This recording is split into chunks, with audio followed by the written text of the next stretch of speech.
अब ज्यादा नहीं उड़ेंगे इजराइल के नेतन्याहू, क्योंकि खामेनाई ने सबसे कमजोर नस दबा दी है। जिस आयरन डोम को इजराइल अभेद समझता था, उसके खामेनाई ने 13 साल के बच्चे से रैकी करवा डाली।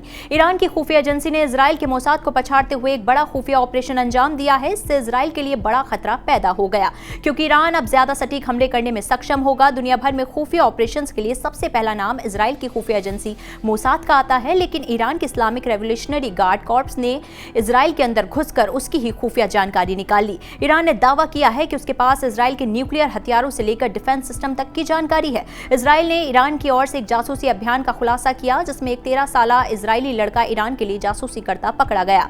इजराइल की सुरक्षा दीवार अब पहले जितनी मजबूत नहीं रह गई है। इस जानकारी के चलते ईरान अब इजरायली ठिकानों को और सटीकता से निशाना बना सकता है। इस पूरे ऑपरेशन को ईरान के इस्लामिक रेवोल्यूशनरी गार्ड कॉर्प्स के chief commander major general Hossein Salami ने ऐतिहासिक जीत बताया। उन्होंने इस ऑपरेशन को अल अक्सा फ्लूट 2 का हिस्सा करार दिया। सलामी ने कहा कि इस अहम जानकारी की वजह से ईरान अब ज़ायनिस्ट शासन इजराइल को खत्म करने की दिशा में और कारगर कदम उठा सकेगा। अब अगर हमला हुआ तो मिसाइलें इंच भर नहीं चूकेंगी। ईरान ने साफ किया कि यह सीधा अल्टीमेटम है और ये चेतावनी सिर्फ शब्दों तक सीमित नहीं। पिछले साल ईरान ने ऑपरेशन टू प्रॉमिस के तहत इजराइल के कई संवेदनशील ठिकानों पर सटीक हमले किए थे, जिनकी सफलता दर 90% से ज्यादा थी।